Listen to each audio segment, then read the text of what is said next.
Tinangay ng rumaragasang baha ang isang bata sa Batasan Hills, Quezon City. Agad siyang sinaklolohan ng ama pero mabilis siyang lumusot sa malaking butas ng ginagawang kalsada. Sa isang bahagi na ng ginagawang drainage, naiangat ang bata at nailigtas. Bago ngayong gabi, nirescue ang sakay ng kotseng yan matapos tumirik at lumubog sa hanggang dibdib na baha sa Tandang Sora, Quezon City. Stranded ang ilang empleyado. Sa video ng uploader na si Evanessa, tumawag na sila ng rescue dahil nasa second floor na sila ng kanilang opisina. Agad namang dumating ang mga rescuers sakay ng rubber boats. Sa mga pauwi pala ngayong gabi maliban sa payong o kapote, magbaon din ng pasensya sa mahabang paghihintay at traffic, lalo't baha pa rin sa maraming lugar sa Metro Manila. Live mula sa Espanya sa Maynila, may report si Katrina Son. Katrina?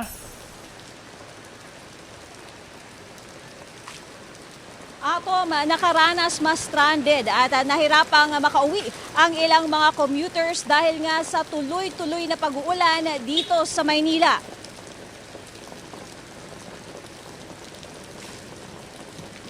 Baha ang sinuong ng commuters at motorista na pauwi mula sa kanilang trabaho ngayong gabi. Pahirapan ang pagsakay. Punuan kasi ang mangilan-ngilang jeep at bus na bumabiyahe sa abot tuhod na baha. Hirap po ma'am, matagal po mag-antay ma'am kasi walang dumadaan na jeep ma'am tsaka mga bus. Hihira lang po. Kanina pa kami dito. Mahirap, kanina pa. Puro punuan. Ngayon naghihintay akong biyaheng Fairview. Parang matuma lang mga dumadaan ng sasakyan. Magkakalating oras na. Hirap nga ako sumakay Kaya naman may ilan na pilitang maglakad para makahanap ng masasakyan. Ang ilan namang mga motorista hirap din. May ilang walang nagawa kundi magtulak ng motor. Ang iba, pilit naghahanap ng madaraanan sa gilid ng kalsada. Pahirapan makauwi po sa ngayon. Kasi doon medyo malalim kaya sinundan ko lang yung kaninang motor. Susubukan ko makatawid. Malalim Struggle. Habang ang iba naman, di na sumugal at nagpasya na lang na magantay na humupa ang baha. At para makatulong sa mga commuter na hirap makasakay, nag-ikot ang Philippine Navy para magbigay ng libreng sakay. Sa Ross Boulevard, P.O. Campo hanggang UN Avenue, dire-diretso hanggang Callao Street, gutter deep na baha ang nagpabagal sa mga sasakyan. Sa harap naman ng Manila City Hall hanggang Loton, abot hanggang tuhod ang baha. Pagdating naman ng Espanya, baha ang halos buong kalye na ito. May mga parte rin na lampas tuhod ang baha. Kaya naman ang ilang mga kabataan dito, ginawang parang swimming pool ang lugar. May ilang mga sasakyan din na nagsibalikan. Atom, sa mga oras naman na ito ay tuloy-tuloy pa rin yung nararanasan natin na pag-ulan dito sa Espanya, sa Maynila. At Atom, yung mga sasakyan nga na nagdaraan dito ngayon talagang nagdadahan-dahan. Tinatansya muna nila Atom kung kakayanan ba nila nga dumaan dito dahil nga sa tuloy-tuloy kasi na pag-ulan ay tuloy-tuloy din yung pagtaas ng baha rito. Tulad na lamang sa kinalalagyan natin ngayon o kinatatayuan ko ngayon kanina, walang baha rito Atom pero ngayon ay gutter deep na ang baha rito. Atom? Maraming salamat, Katrina Son. Nagmistulang malaking parking lot ng North Luzon Expressway dahil sa baha. Hindi na makagalaw ang mga sasakyan sa Paseo de Blas sa Valenzuela City. Ang ilang sasakyan tuluyan ng nalubog. Stranded ang maraming pasahero na ang ilan lumusong na rin sa baha. Bumper to bumper din ang trapiko sa bahagi ng May Kawayan. Sa 8 p.m. advisory ng NLEX, hindi passable sa lahat ng klase ng sasakyan ang north at southbound ng Valenzuela Interchange. Gayon din sa southbound entry at exit ng Paso de Blas. Pansamantalang nakasara ang toll plaza ng Paso de Blas southbound, May Kawayan southbound entry, Marilao southbound entry at Ciudad de Victoria southbound entry.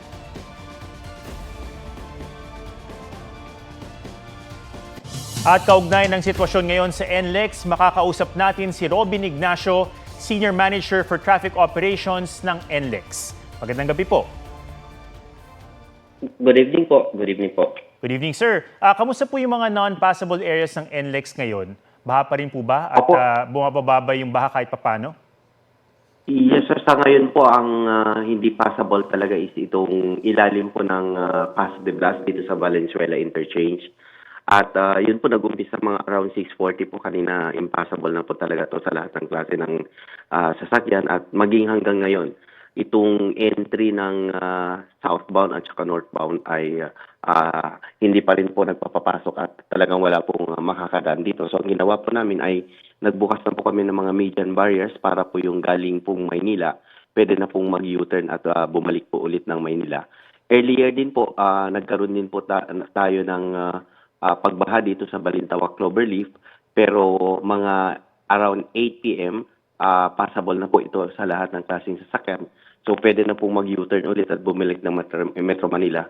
Ang may kawayan area ay ma-traffic din po yung pa-exit kasi po talagang nauna pong binaha ang mga areas po ng sa may MacArthur Highway. So yung traffic po ay talagang hindi makagalaw at hindi makalabas po ng NLEX. Yung sitwasyon po natin kasi kaninang tanghali o kaninang umaga hanggang tanghali hanggang hapon, wala naman po tayong itatalang binabaha dito sa loob ng NLEX kanina, pero paglabas po marami na pong binabaha, lalong-lalo na po itong alternate route ng MacArthur. At maging yung mga papasok ng Metro Manila talagang usad pagumpo kanina kasi marami na pong reported na binabaha po sa loob ng Metro Manila. So yung mga papasok po galing pong dumaan po ng NLEX ay hindi po makalabas. Sir But as of now, itong Paso de Blas lang po talaga yung both directions hindi madadaanan. Okay. Sir Robin, para po sa mga stock sa NLEX ngayon, ano po ba yung pwede nilang gawin? Yun po, yung naka-stack po ngayon, inaspas gusto po natin magpa-reroute po sana pero wala rin pong maisuggest na rerouting dahil mas nauna pa nga pong binaha itong mga bandang MacArthur at saka mga alternate routes po natin. So yung pag-akyat po kasi ng tubig dito sa Paso de Blas, dito sa Valenzuela ay napakabilis po. Kaya itong queuing po natin kanina ay talagang hindi na makagalaw. So hanggang ngayon ay inaantay po talagang bumaba itong tubig po dito sa Paso de Blas. Pero yung bago dumating po ng Paso de Blas, meron po tayong mga binuksan na pong mga median openings para makabalik na po yung mga galing Metro Manila. At ganun din po yung galing norte, pwede rin po mag-U-turn at bumalik po pa norte ulit. Okay. Sana po mag-improve ng situation sa loob ng mga susunod na oras. Maraming salamat, Robin Ignacio, Senior Salamat Manager. po at magandang gabi po. Senior Manager for Traffic Operations ng NLEX. Thank you, sir. Nagpapatupad na ng forced evacuation sa mga residenteng malapit sa Marikina River dahil umabot na sa 18 meters ang tubig. Itinaas ang third alarm ngayong alas 10 ng gabi. Ayon kay Mayor Maan Chodoro, nakahanda na ang mga evacuation center, lalo na para sa mga nakatira sa low-lying areas. Lampas na sa critical level ang umaapaw na Lamesa Dam na nasa 80.40 meters na as of 8:43 ng gabi. Apektado ang nasa paligid ng Tulyahan River, partikular ang Quezon City, Valenzuela at Malabon. Nahinto naman ang operasyon ng ilang pumping station dahil sa mga naiipit na basura. Umabot na rin sa full supply level ang Upper Wawa Dam kaya tuloy-tuloy na ang pag-agos ng tubig palabas ng dam. Konektado ito sa Marikina River, pati na rin sa floodgates ng Manggahan Floodway.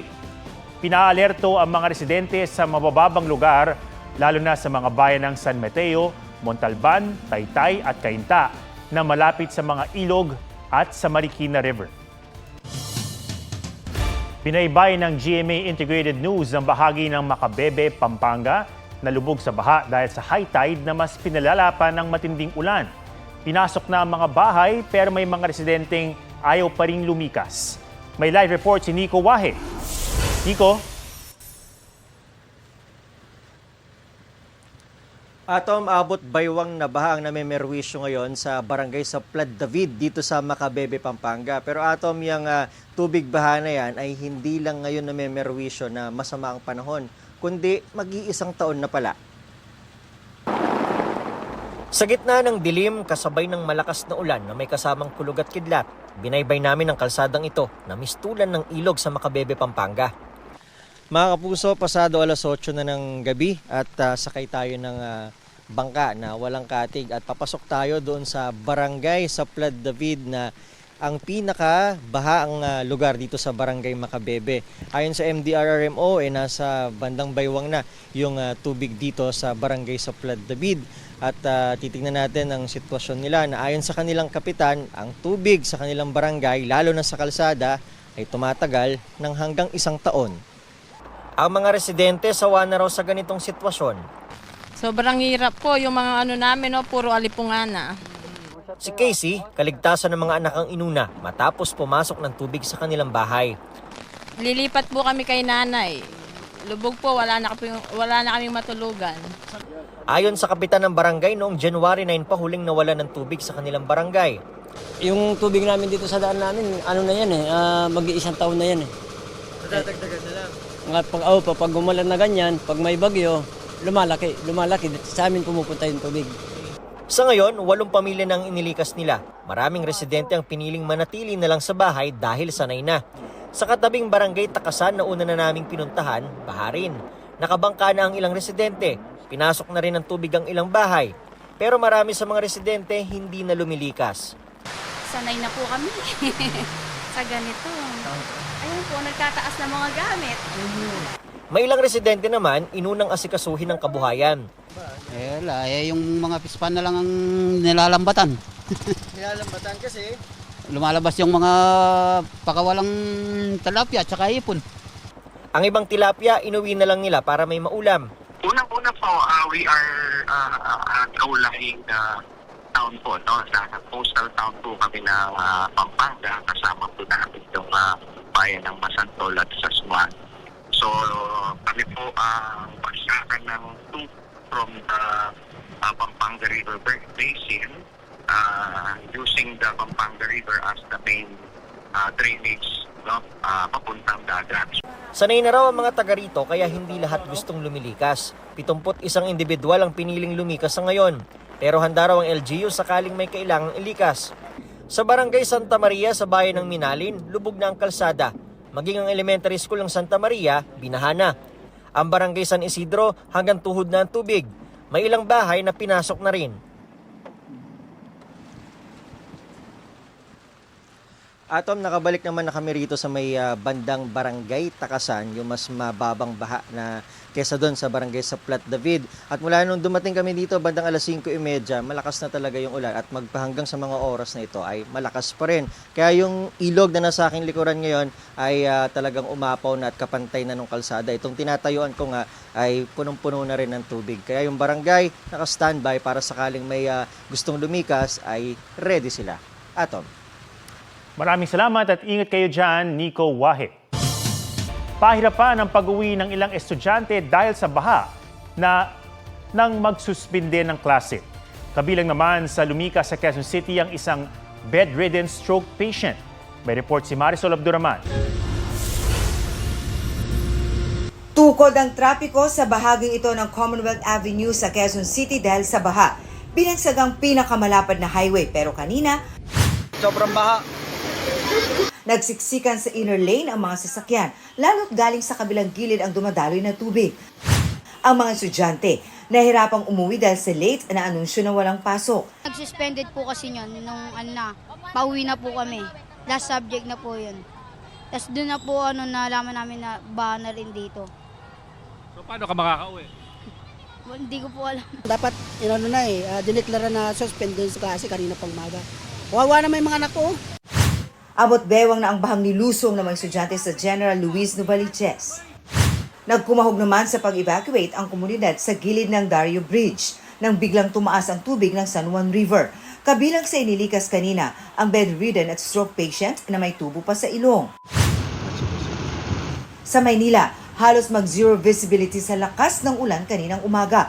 Perwisyo sa mga motorista at commuter ang baha. Sa Pimargal, hindi na kinaya ng mga sasakyan sa sobrang taas ng baha, kaya nagsibalikan na lang sila. Sa maghapong ulan, hindi na bumaba ang baha na may kasamang tubig dagat sa paligid ng Malabon City, lalo na sa Malabon Central Market. Ganito naman ang eksena sa MacArthur Highway sa Valenzuela City. Malalaking sasakyan lang ang nakakatawid sa bahang umabot hanggang tuhod. May mga motor na tumiri kaya ang ilang rider tinawid ang baha nang nakapatay ang makina ng motor. Pinalikas naman ang mga residente sa tabing ilog at mababang lugar sa Marikina pagkadeklara pa lang ng ikalawang alarma sa Marikina River. Nakaka-trauma po kasi pag may ganun. Lalo na po ngayon, may mga anak na po kami, bahala po yung baha. Preemptive naman, as we've talked with the mga tao dito sa evacuation centers, wala pa naman baha sa kanilang mga areas, pero gusto nilang mag-ingat na at maghanda. Dahil halos walang tigil ang ulan, mabilis ding umapaw ang ilang estero na nagdulot ng mga gutter deep na pagbaha. Ang itinuturong sanhi, sangkatutak na basura. Na-excavate natin yung mga nakukuha nating mga trash, mga debris. Ang totoo, ito ay dahil interconnected tayo eh. Yung creeks coming from upstream, ayan sa may Rizal part, dito dumadaloy kaya nakikita natin yung mga basura talaga naiipon. Marisol Abduraman, nagbabalita para sa GMA Integrated News. Nasira ang spillway sa bayan ng Laurel, Batangas na alternatibo pa naman ng mga motorista sa nasirang tulay bunsod ng bagyo noong nakaraan pang taon. Sa Rizal, may dialysis patient naman na sumuong sa baha. May report si Ian Cruz. Hindi lang ang tinigil na search operation sa epekto ng masamang panahon. Ang mga motorista at residente sa paligid ng Taal Lake apektado rin. Hindi madaanan ng sasakyan ng spillway sa bayan ng Laurel, Batangas sa taas ng tubig. Daanan na sa kabila, kaso nga lang sira din. Medyo malakas lang ang agos, kaya naman. Pero kung sasakyan di kaya. Pero ilang residente ang pinilit pa rin tumawid para makauwi. Umagos ang tubig na may halong lupa nang umapaw ang creek na ito. Nauna na nagsagawa ng preemptive evacuation doon. Stranded naman ang mga motorista at commuter sa barangay Binubusan sa bayan ng Lian dahil sa pagbaha. Ang ibang motor tumirik na. Ilang lugar din ang binaha sa Cainta, Rizal. Maraming estudyante ang naglakad sa baha. Hanggang paalam po. Tapos biglang naging tuhod. Tapos ngayon, hita. Malapit na pong magbewang. Ang kakadialysis na senior citizen, napilitan na ring lumusong. Ano ba dapat gawin ng gobyerno? Dapat na ginagawa na nila noon pa? Yung flood control, ewan ko, wala naman nagagawa. Matagal na yan eh. Dahil sa walang tigil na ulan, nakahanda na ang mga residente sakaling tumaas pa ang tubig. Pagtataas ako, nung dito may sukatan kami eh. Ngayon ako, doon kami lilikas. Kasama sa nalubog ang gusali ng DepEd Calabarzon. Ayon sa Cainta MDRRMO, nagbigay sila ng transportasyon sa mga stranded. Hanggang baywang na ang baha at tumataas pa sa subdivision na ito. Hanggang baywang po. Hanggang baywang? So talagang kailangan na magbangka? Opo. Ang iba naman, handang magbayad ng 100 piso sa pedicab na hinihila ng 2 lalaki. Ang iba, kasama pa sa mini pool na ginawang bangka ang mga fur babies. Pati ang lumang bathtub, ginamit na ring bangka para makapaghatid ng mga pauwi. Bangkang dimotor ang transportasyon ng mga taga-sitio Nabong sa barangay May Sulaw sa Kalumpit, Bulacan dahil sa matagal nang hindi lumilitaw ang kanilang kalsada. Pag tumungtong po yung December, natutuyo na po yun unti-unti. Tapos summer, tuyo-tuyo na po pati kalsada. Pero ngayon po, hindi na po natuyo. Last year po, hindi na po natuyo. Catch basin kasi ang bahaging ito. At kapag high tide, hindi na makaagos ang tubig patungo sa Pampanga River. Ang gobyerno po natin, sana po mapansin po ito at magawa ng paraan. Kahit papano yung mabawasan man lang ho yung tubig, masaya na ho kami doon. Ayon sa administrador ng barangay May Sulaw, gumagana naman ang May Sulaw Sapa Pumping Station. Pero dahil wala ring mapuntahan ng tubig, minsan hindi na nila ito pinapagana. Ang bahay na ito malapit sa Pampanga River, 1 linggo na raw binabaha. Kailan ho kayo lumikas? Nang isang araw pa po. Kasi may parating na bagyo, hindi na namin hihintayin pang abutin kami ng paglaki ng tubig. Pataas ng araw ang baha sa kanilang lugar at unti-unti nang lumulubog ang kanilang mga bahay. 4.6 po bukas, mag-umpisa ng mga around 5.